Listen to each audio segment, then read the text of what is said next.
And that became my focus in the paranormal. Logical fallacies, formulating variable-based experiments in order to create like more objective data, like more data that's compelling and not based on trusting the person that's giving it to you.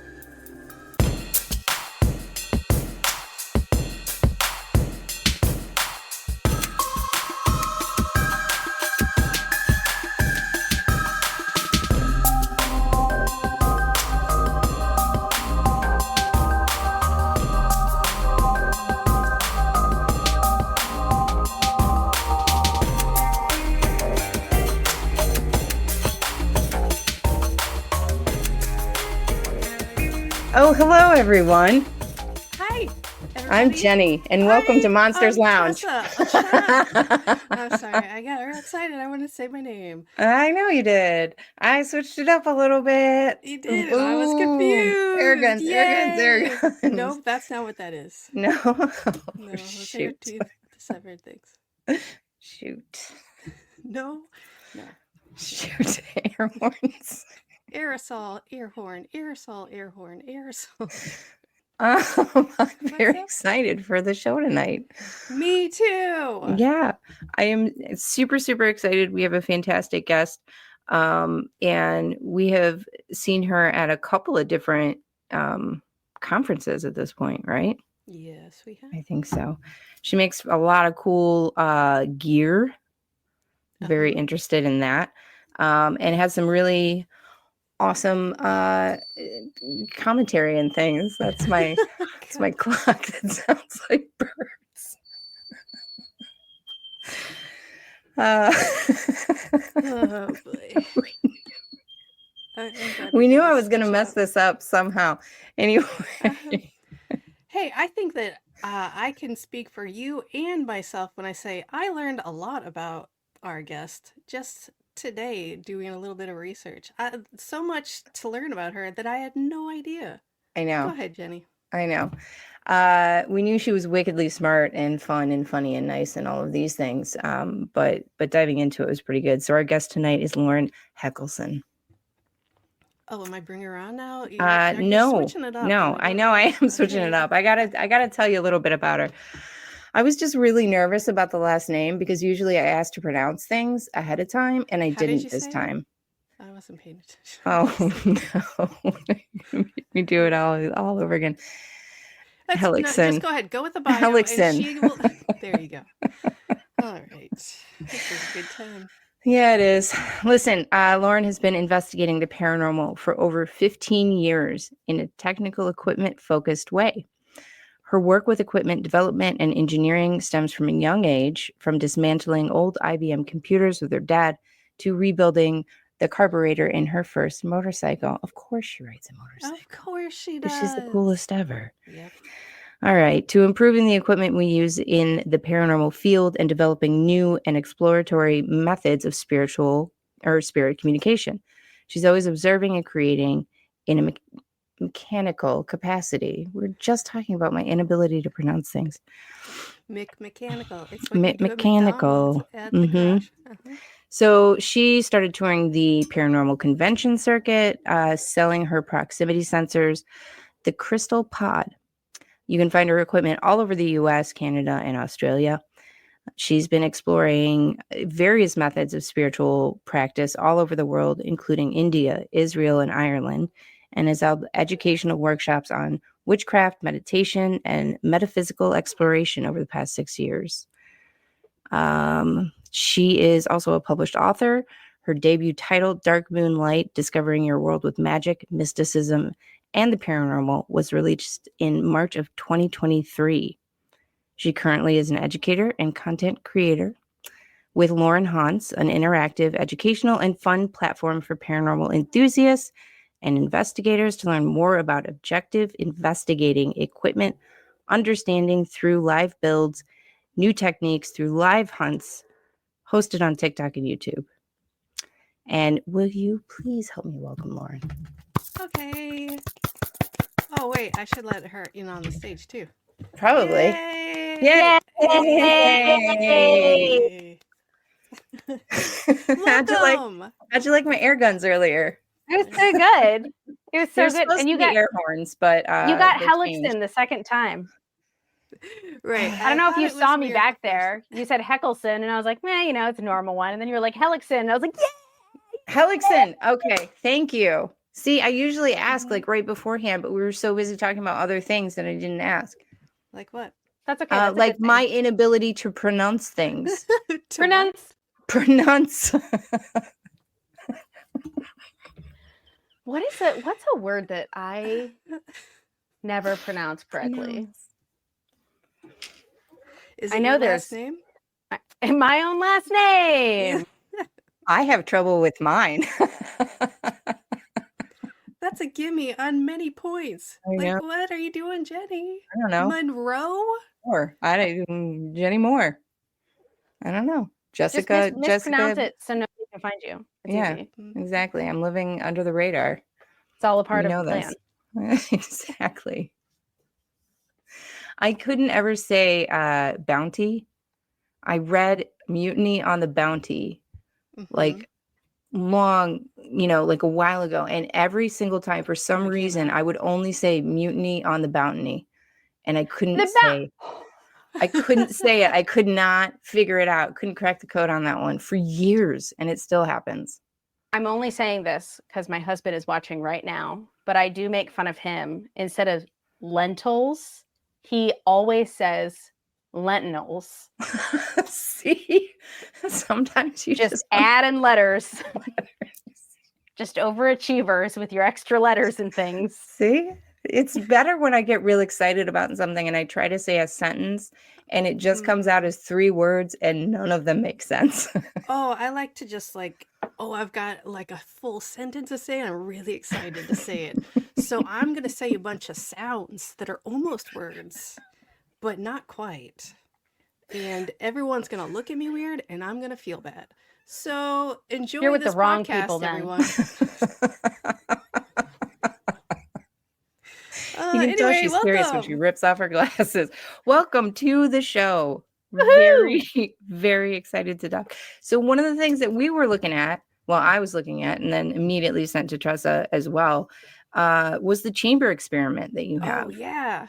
Yeah. And that's also such good timing, too, because I just released tickets for like my first control study of that experiment that's going on. Okay, so there is a location in Madison, Ohio called Madison Seminary. It's owned by Adam Kimmel and his partner, Rebecca Kirschbaum, who you guys would love if you've never met her. Like, love, love, love. That's my right up our alley. Name. Super weird. She's amazing. Love so she's a really good friend of mine. They both are a really good friend of mine. And I've been wanting to do some sort of experiment like at a haunted location that kind of explores the connection that our mental wellness or mental state or meditation state or like sense of self or sense of groundedness might have with how we experience, or if there's a correlation between experiencing supernatural phenomena, or if that will increase our experiences with like supernatural phenomena. So there's all of these questions that I had with how those things relate to each other, which is at the end of the day, like our sort of sense of self and our connection with ourself and how we connect with the unknown. So I really wanted to do an experiment somewhere, but it's so hard because we hear about people wanting to do experiments all the time. Oh, we did this great experiment at this location, great experiment. But if you look at how you need to format an actual experiment in correlation with something like the scientific method, where it can become a piece of like documentable, publishable, journal article worthy data, you have to have all of these variables in place. You have to have observations, you have to have a hypothesis, you have to have a lot of work that goes into it. And with that, you have to have control factors like a location where you can constantly be studying and observing. And it's hard to have access to that because obviously haunted locations, like you need to pay to be there. You can, sure, you might be able to rent it out, but it's incredibly expensive. So the accessibility was just difficult. And there are 3 locations that I was able to frequent often. The Ohio State Reformatory. I'm a part of the resident team there, Tri-C Ghost Hunters. The Madison Seminary, being friends with Kimmel and Rebecca, and I'm always at all their events and their cons and things like that. And then Hillview Manor in Newcastle. Again, great team over there. I'm there all the time too. So these places, at least, that I was there all the time. So I'm like, well, maybe I can start to work something into this. And while I'm trying to sort of figure out how I want to frame this, Rebecca calls me and she's like, I want to have a meeting with you. I just want to discuss some things. We have some ideas. This big event's coming up. I want to talk to you. And I'm like, okay, cool, great. And I go there and she's like, I want you to like install something here that's just like here. We don't know what it is yet. And I was like, oh my God, I know what it is. And we like go upstairs and she just opens this broom closet. And I'm like, it's the chamber. It's like, and it was just immediate. And I love it. It was so, and I love having moments like that with people because it's so hard to not be like, get like goosebumps every time that happens. And so she just gives me this room and she's like, it could just like be here forever. They have a couple different installments there. And she's like, I want it to be like an art installment or something spiritual. And I was like, I have an experiment that I've been wanting to do, but I need like 2 years to do it. And she was like, it could just be here forever. And I was like, I need forever to do it. Sold. And yeah. And so I got to work and I put together this like kind of like cushy, there's like fabric just like draped everywhere. And I built this bench that's kind of, padded just enough that it's like a leaning bench, but it's not, although people have fallen asleep in there. But so it's just cozy enough that you feel safe. And there's some like thick curtains over the door. So it's pitch black in there. I made this really cool like occupied sign, and it's a fully automated program that when you walk in, it is a motion sensor and the program starts right when you walk in. You get freaked out because you hear my voice going, welcome, explorer, and like my meditation voice. And people are like, oh God, like, is that really you? And I'm like, that's me, really me. And so it's this program, and then there's a QR code that you can scan and you can give me your feedback. And I've been getting, feedback here and there. And, it's great as just a sort of a social installation. A lot of people utilize it. I'm not getting as much feedback as I wanted. And I knew that I wanted to have some control experiments with it. So essentially it's a 15-minute program that runs in this converted broom closet. And it's taking a few different ideas throughout the time that it's going to be there. Like right now, I'm just testing the sound of the universe, like a certain note that is said to be the note or the sound of like the ethos. And so right now there is a chord of that noise just kind of humming through for 15 minutes. Okay. And the idea is you go up on this 3rd floor, which is supposed to be one of the more active areas in the building. You walk around that floor, you just take it in as it is, see if you notice how you feel, touch, sensation, smell, sight, all of the things. You go and you do the chamber. And then when you come out, again, you walk around the same floor and you see if anything has changed. You see if your sensations are heightened. You see if, maybe you hear something this time or you feel something. And then the questionnaire goes through all of these different things that don't seem like they're as significant, but together as a full data set, it becomes very interesting if I start to see a pattern happening. Mm-hmm. And I had planned to change out the program every few months, but I'm not getting as much feedback as I would like. So I have an event coming up in April, and I'm going to be switching the program over then. But it's a really cool way for not only me to kind of study this relationship just on a casual basis with people using the chamber at Madison, but then it's also a really cool way for them to sort of have something to do at a haunted location if they're not sure like if they're new, if they're more inexperienced, or if they're just interested in diving a little bit deeper into maybe the more like spiritual aspects of supernatural exploration. I love this very much. Very fun, very calculated. I love it very much. Um, so listen, um, so this is like a one-person room. This is the broom closet. Like you're in there for 15 minutes by yourself. That's it. Enjoy your time alone. Enjoy your quiet time. The kids are at soccer. Who knows? But you're just like experiencing this. Is it like a meditative state? Are you trying to get someone to get to like a level where the mind quiets? Or is it just like, hey, experience this weird sound and then go check out some stuff? So just kicking things. So it's very intentional, the sounds that are in there and the period of time. So I'm taking some aspects of like sound resonance meditation, where you're listening to this sort of constant tone that is, you know, a certain hertz that's supposed to target different things in your mind to relax, to open up. And then I'm also adding in some aspects of different modalities of meditation. So there's a little bit of shamanic drumming that's in the background, and cadence meditation is supposed to be something that really helps you get into that state that this is completely like speculative and there's no actual data to support this. But the idea behind shamanic like journey meditation is that the rhythmic drumming is supposed to allow you to release like a little bit of DMT into your brain and get you into this sort of dreamy state. And so then mixed with that, and then the average amount of time that you, especially as a beginner, that you should really stick to meditating is like anywhere from like 5 to 15 minutes. Mm-hmm. So the entire program, including the intro, is about 17. 15 of that very specifically is that mixture between the sound resonance and the shamanic drumming and just this very like relaxing, it's like a whoo, and there's like boom, boom, boom, boom, boom. So it is meant to get you into a more relaxed state and give your brain something to do so that you're not getting like anxious or bored.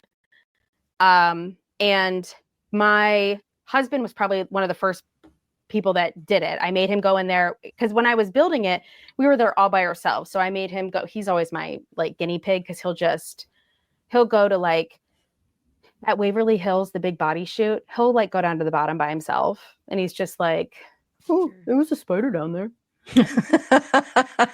and he's like, oh, okay. And I'm like, oh my gosh, there's been one time that he's been freaked out. And it was at like a place that I just like, I'm not freaked out by. And he was there and he was like, I don't know, something came at me in the attic. And it's so out of character for him to say something like that. So usually if he's freaked out, I trust his judgment, but like nothing freaks him out ever. So I made him go in there by himself and he did the chamber. And when he was done, he came out and he was like, yeah, it was relaxing, all this other stuff, da, da, da. And I was like, oh, okay. I was like, do you feel like you lost time or anything like that? And he's like, no, not really. It was just relaxing. And I was like, did it feel like it was 15 minutes? And he was like, no, it felt like it was like 2 minutes. And I'm like, that's losing time, babe. Sir. And he's like, oh. And I'm like, were you sleeping? He's like, no. He was like, I just zoned out and then it was over. And I'm like, that's losing time. Angel, which is one of the questions. You know, did you feel like you lost time? Because there are a lot of personal theories. And when I say personal theories, this is usually when I do this. Put on my tinfoil hat. Yeah, wise choice. Let's go.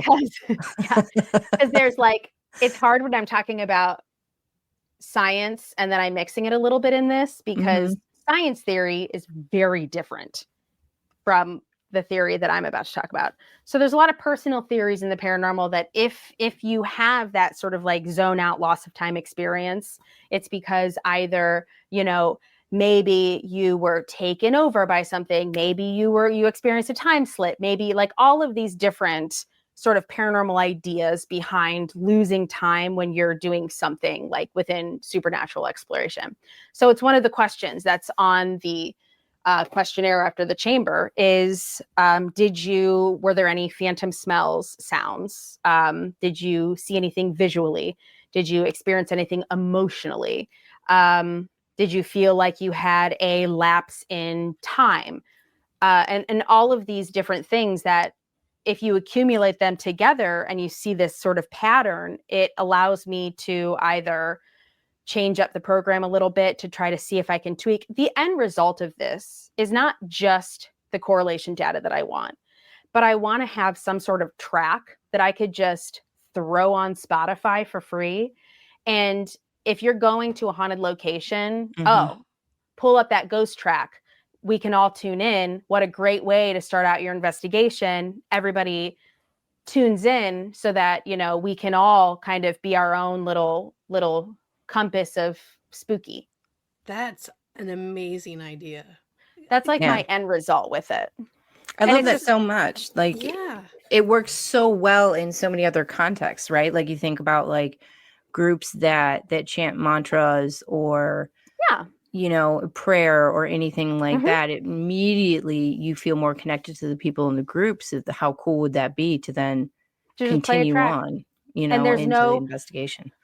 There's like no commitment to having, you know, to have any sort of spiritual commitment or deity or witchcraft or anything like that, because meditation's so universal. And I think that there is this rift in the community where some people feel spiritually lost and they're like, I'm not spiritual, or I'm like agnostic, or I'm an atheist. Like, I don't have that spiritual part. I don't believe in witchcraft. I don't do, you know, but meditation is universal. Meditation is used in science. It's used in the health and wellness industry, in medicine, in all of these different things. So it's just this sort of unifier.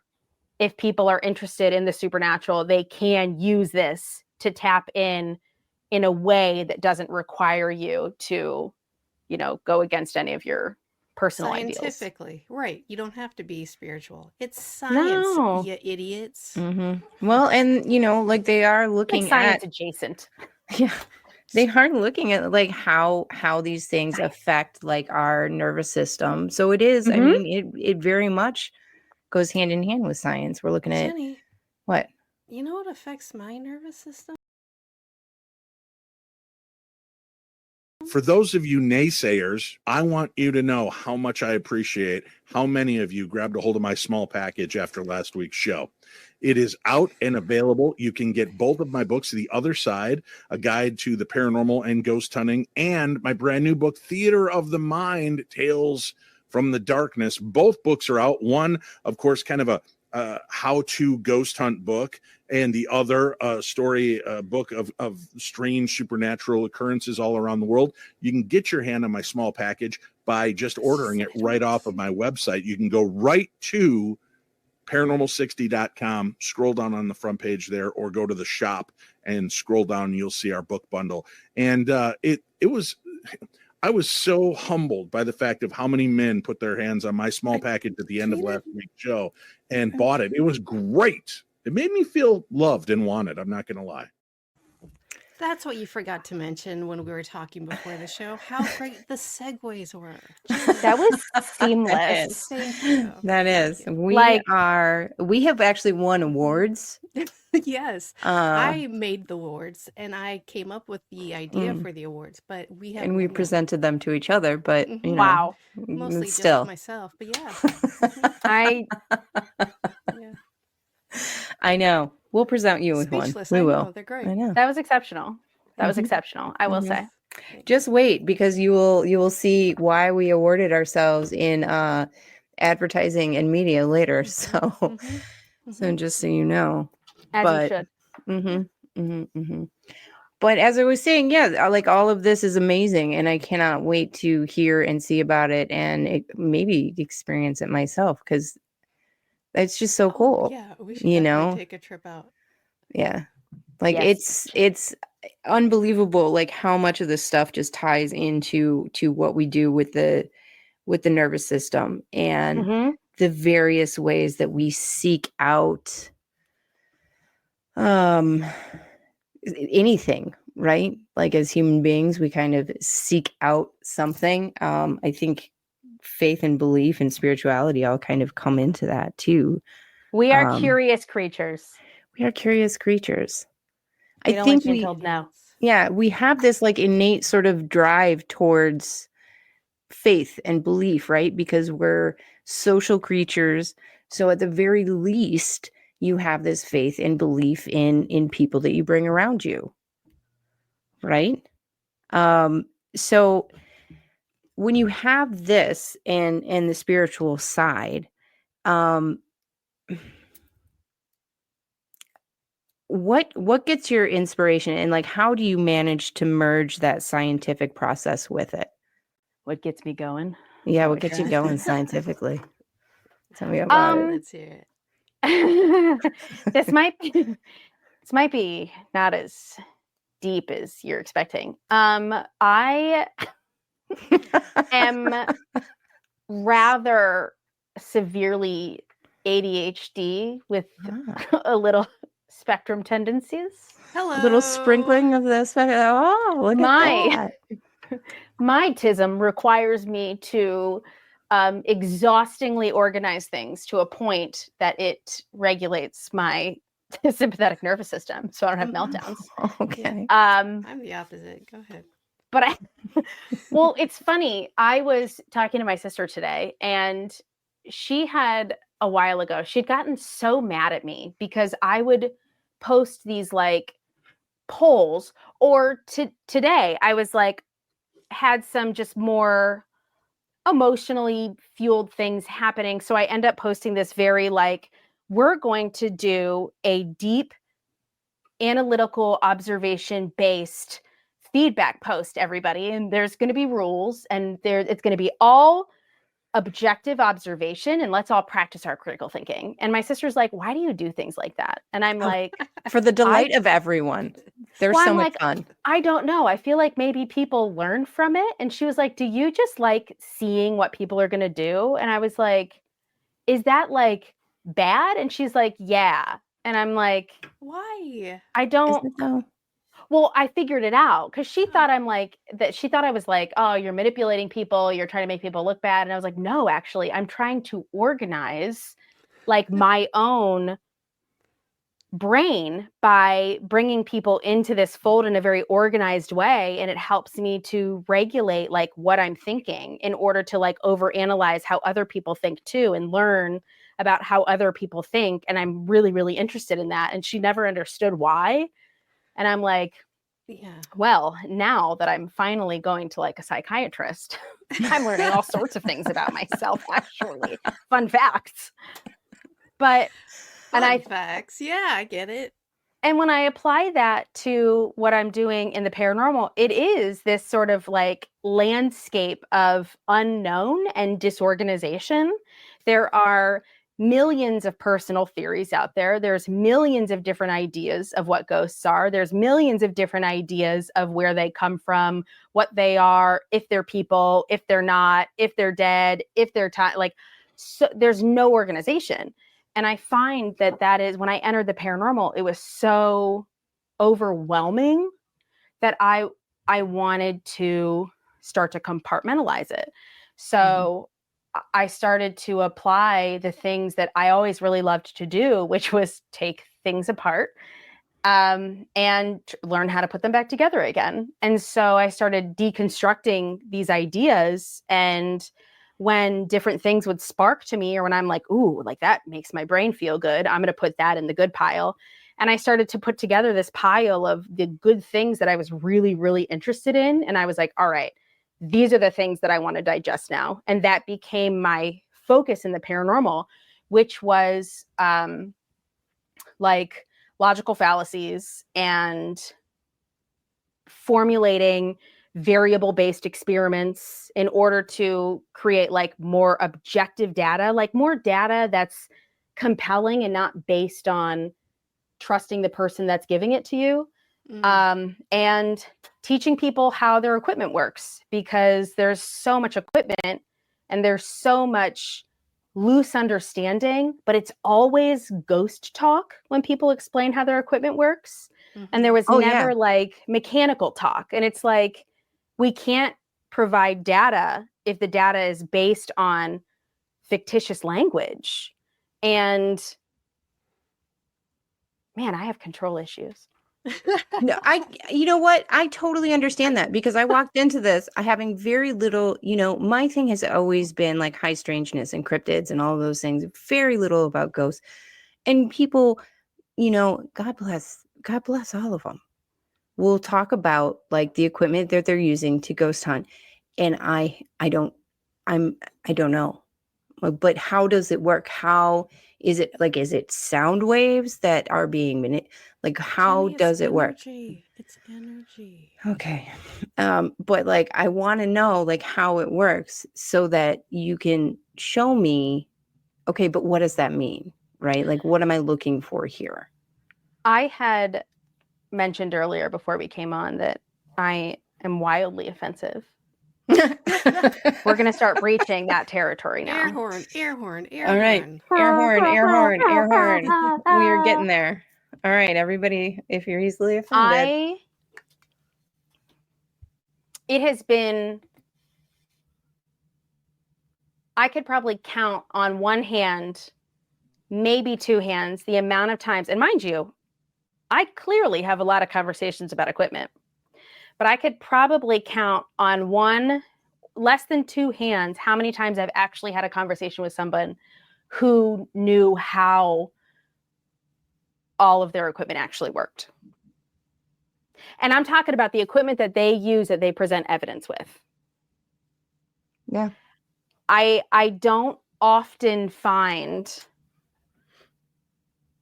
the comprehension for the equipment.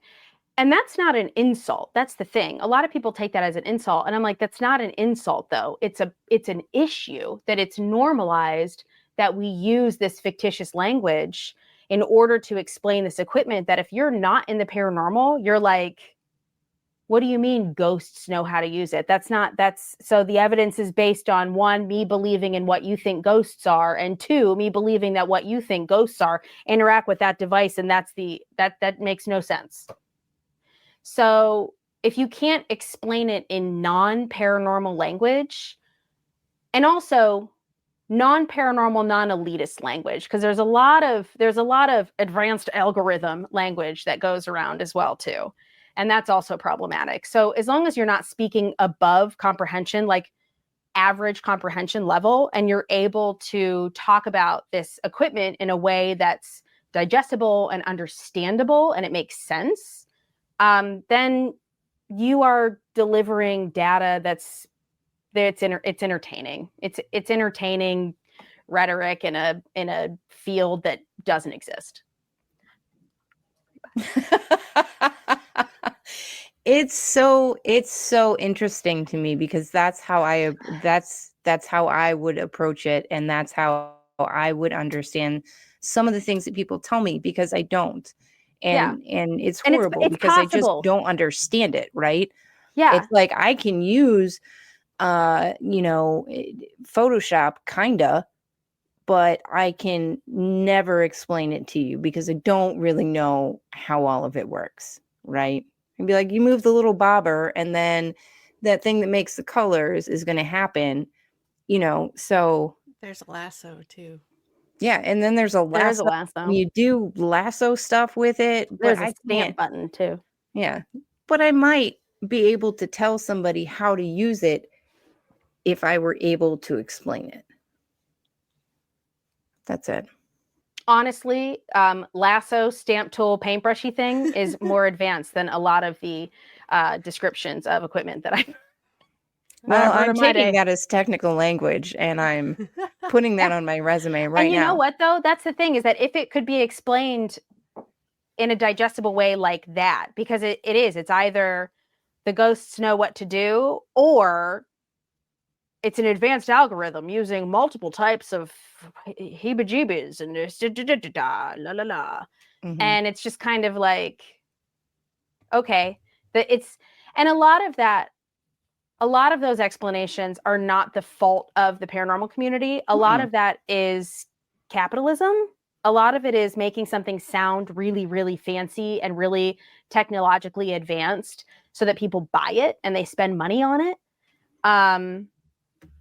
which is unfortunate in a field that doesn't have a lot of regulation because, I mean, anybody can be an equipment builder, honestly. I teach equipment building workshops so that people get interested in learning how things work.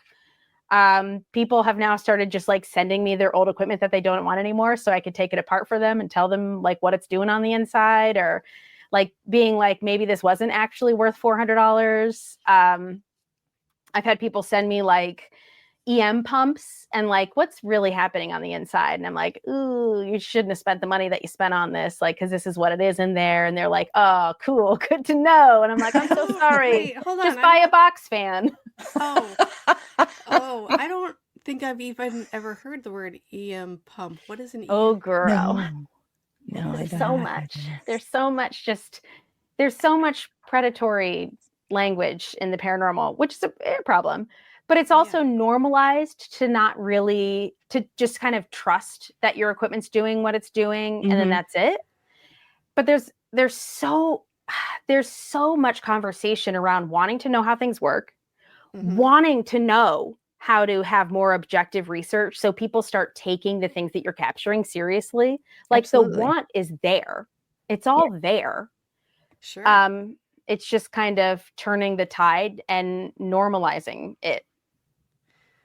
I think that my my uncomfortableness with this is that I fully agree with you with 98% of the equipment out there. The stick figure guys, I do like when they dance. It is fun.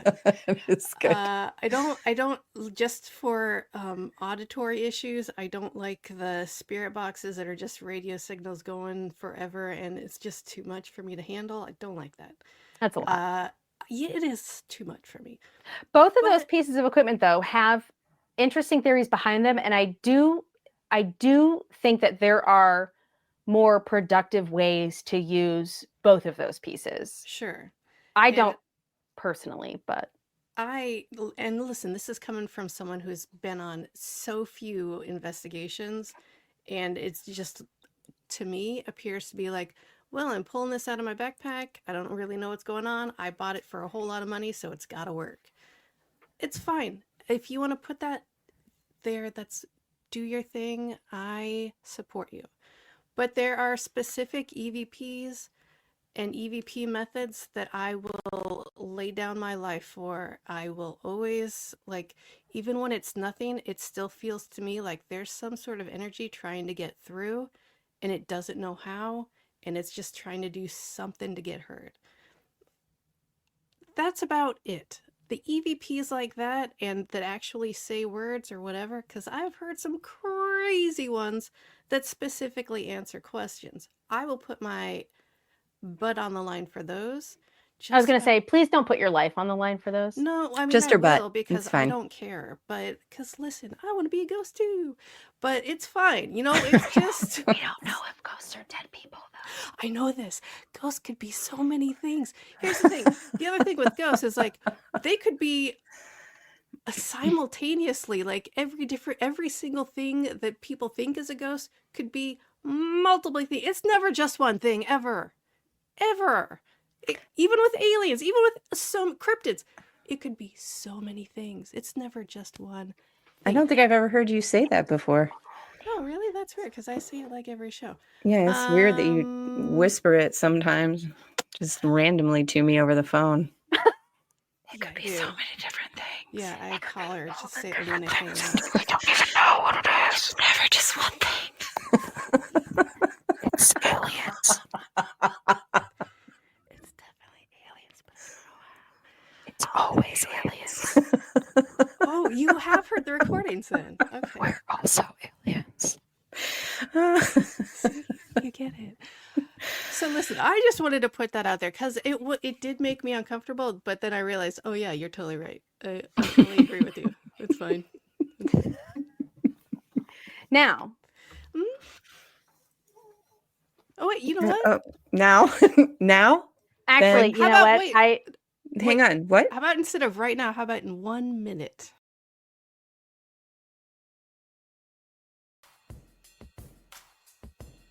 Oh, hey, Tressa. Jeni? Oh, I'm just reading my book by international TV sensation, Dave Schrader. I'm reading the book, too. I don't remember the name of it or who wrote it, but yeah. There, I like your shirt. You? I got it on monstersloungepodcast.com. You've got a great shirt, too. Oh, this? That's so weird. I got it at monstersloungepodcast.com, too. They have really great stuff. A full variety. I know, right? They have everything. Shirts. Tote bags. Clutches. A phone case, I think. It's the best.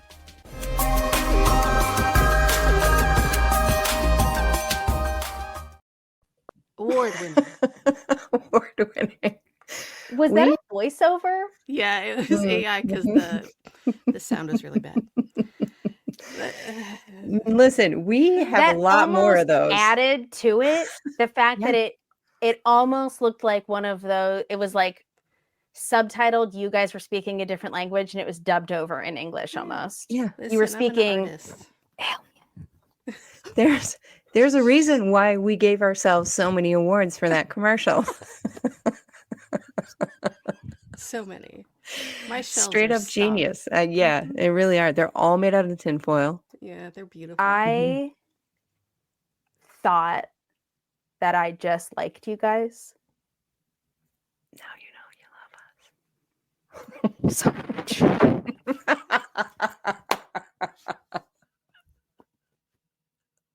It's the breathing into the mic that gets me. I want to break out the song. Listen, we're going to have to turn the Listen. cameras off soon and enjoy the rest of this conversation together alone.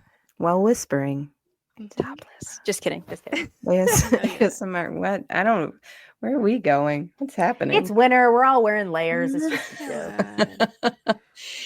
So, you know, I Back on love. track. Yeah, I'm really, really pulling. So, just said no so cursing. I love this, you know, concept of sort of the science of spiritual behavior and spiritual thoughts and how that can impact like the world around us. And not only do we know it changes our insides and our brains and all of those things. I had a thought. You were talking about something on something I was listening to, which is very descriptive. But you were talking about growing up in particular religions, and I was wondering if religion had any play on what you became so interested in the paranormal capacity. Like if you had heard a lot about, you know, like the Holy Spirit or something, maybe spirits or whatever. Emotional damage. So we did not grow up in a religious household at all. And so there was a lot of freedom to sort of like figure out what you wanted to do, but not a lot of guidance to it. So it was kind of like, great, freedom to figure things out, but like nobody was interested in sort of discussing it with us, if that makes sense, in the family. For sure. So I probably starting at like 16 was when I started to be interested in spirituality, and being from just like a small town in Northeast Ohio, you know, it's kind of like you can go to the Catholic Church, or you could go to the non-denominational church, or there's a Baptist church, or it's all just sort of you're surrounded by Christianity and God. So obviously, with a lot of people, aside from, you know, when you're like in your early teens and everybody has the I'm Wiccan stage. So of course there was that. The people that actually bought my childhood home ripped up the carpet in my bedroom. And thankfully I was friends with them, because I got a text message that said, I believe that we're pulling up the carpet in your room because there's a humongous pentagram drawn on the floor. You're like, actually, it's a pentacle. And I'm like, that's so weird. How did that get there? Don't tell my mom. So Also, we keep digging up all these jars of random spices. I mean, this And one's hair. oregano. I was like 12, so there was just like rocks, which is funny because my dad saved like my rock collection. Oh, And bless. I have my rock collection from when I was like an adolescent. Adorable. He used to take me to auction houses, and I got this humongous like shell from an auction, and I just filled it with like all these different crazy rocks, and he would take me to gem shows, and I was like, now I'm like, you were fueling my witchcraft, just so you know. So he This has a is copy on of my book and you. everything. I'm like, thanks, Dad. And he also fueled me wanting to take things apart too. So there was all of that. But so, as one does, you go from So he was witchcraft to autistic just too? Christianity, because that makes sense. And I ended up, because I had no adult guidance, essentially in a cult from Oh, 17 to about 22. Listen, I almost was there. I was Yeah. this close, and my parents were like, "Absolutely not. That is a Nope, cult." And I there was was like, no absolutely "No, not they there. love. Hey, all right. who? Now, I They will love- say, yeah. it did end up being like, I'm talking like, I don't know, there was some shady things happening with like the preacher's son and about half the female congregation. You already said it was a cult. You don't need to. Yeah. emphasize that. I think we was just still assumed. I was still so innocent that I was like, what? Nuh-uh. He's my friend. And they're like, no, he's not. And I'm like, what? And nothing had happened with me. And it's funny too. One of my friends that I am still in contact with that was also there as well too. We'll talk about it. And I mean, she has some horror stories because she was much older. She's not much older. Sorry, Audrey. She's not much older than I am, but she was Don't older worry, it's than not I like you was. used her name. Whoops. She also illustrated my book. We're very good friends. We escaped the cult. And she's a wonderful human being. But yeah, we discovered all of these things that were happening. And we were just like, how did we not see this? It was crazy. Just like lies and deceit and all of this crazy stuff. And it was very like misogynistic. It was very kind of like women belong in this area. The women's Bible studies it was very much almost like a grooming church, really, to be honest, because you would start already seeing. said it was a church. You don't I have know. to say the grooming part. People in the congregation would be heard like both. paired up together because the pastor like paired them up, and it was just really crazy. So got out of that, thankfully. And I was like, wow, yikes. And from probably like, my 20s into my late 20s, it was just figuring out all sorts of different things. Went back into dabbling with like spirituality and witchcraft, and had gotten into yoga as like a workout modality. And then I ended up meeting some people that were just like, there's this whole other side of yoga that you have no idea about, white person. And I'm like, what? Seriously. And they were like, yeah. What? Yeah, there's this whole other world, and I am so Yeah. fascinated because I'm so newly into it. And at that point, I'm so desperate to just find something that I could cling on to or believe in, or, nothing seemed to resonate with me. And there was just a lot of reasons why I felt lost at that age and just figuring out who I was. I had become, a caretaker for my mom, and I was just looking for ways to figure out who I was. I had been a caretaker for my mom for quite a long time, from my adolescence into adulthood. I had a small bit of a reprieve, and during that reprieve, I like traveled the world. I maxed out every credit card I owned, drained all of my bank accounts, and just Lived life. went. And I studied, and I got my certification to teach yoga in Rishikesh, India, which surprisingly was cheaper than doing it in the United States. Believe it or not. That's very believable. And I got to do it in the place where like yoga started. Right. And wild. And met all of these people from places that like weren't my hometown, because that's like all I knew, and realized that there's so much more to the world than these kind of small echo chambers that we create for ourselves. We really think that if we've traveled to 8 or 9 different states, we're so, y'all. There's a whole big world. It is, and it's big. Right. It's so big, and we're so little. And we are so insignificant. And all right, before we roll down into existential dread. I know, right? Gosh, get me started on the topic and I won't stop. But so I mean, long story short, I did a lot of that, and here I am. Yeah. All right. I thoroughly enjoyed listening to some of the things and learning about you, in a way. I don't know. I don't think you often get to meet people, like them very much, enjoy them very much, and then listen to a lot of what they have to say, and then get to know them in a different avenue, right? But you had one thing on a podcast that I was listening to, that you were talking about this particular season. And one of the things that I love about you so much is the belief in magic, right? And I mean, not just like magic where you're, drawing symbols on the floor, but just that the world is pieced together by magic, Yes. like everything.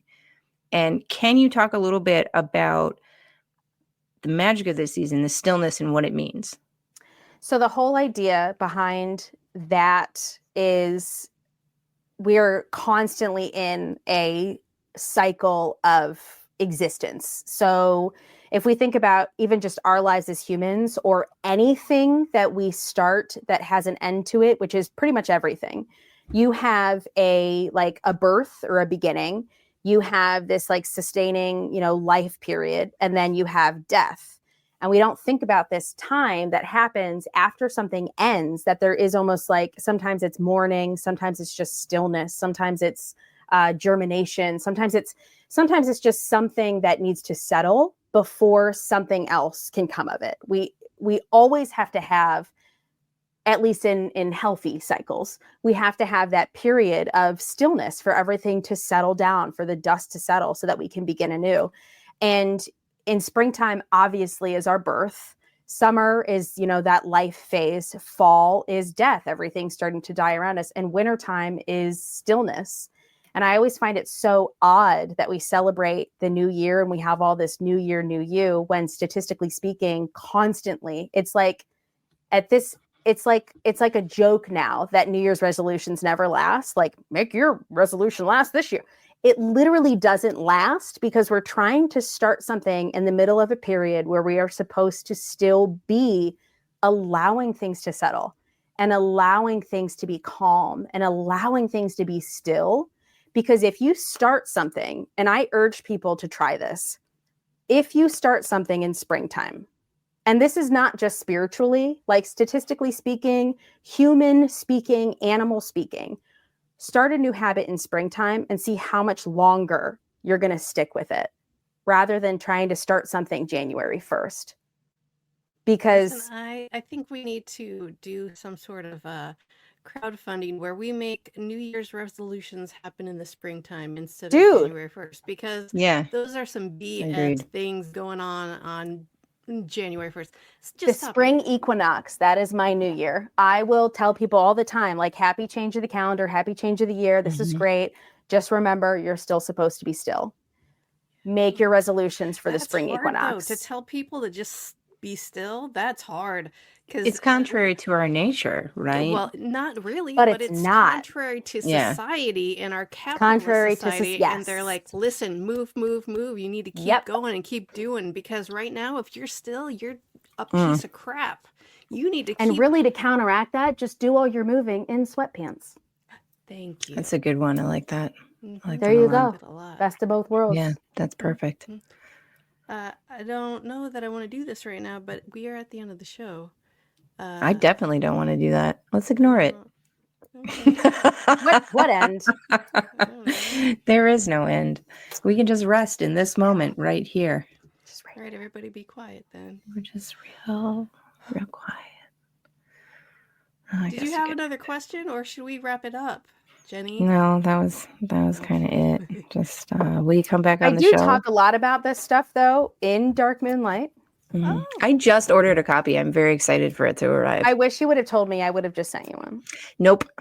No, And I would've she signed doesn't it. do that. No, I would have. Well, you're gonna have to sign it She's because I'm like, gonna bring no, it I with don't want me that to ink wherever. on my book. What do you? No. No, but I will buy it because I have a job and I like to support people. I thank do you. not have the first part. I do like the second part, though. You got Hey, this. why don't you tell us about all of your links and whatever so people can find you and learn more about you? Hey, Lauren? guess The what? whatever. Guess what, friends at home? You want to know how easy it is to find me? You just How type easy? this into your search bar, Lauren Stop Haunts, it. and I come up. And also, then I'd what like to happened? note that if you ever hear the phrase, how do you know it works if you don't know how it works? That's by me. And guess what?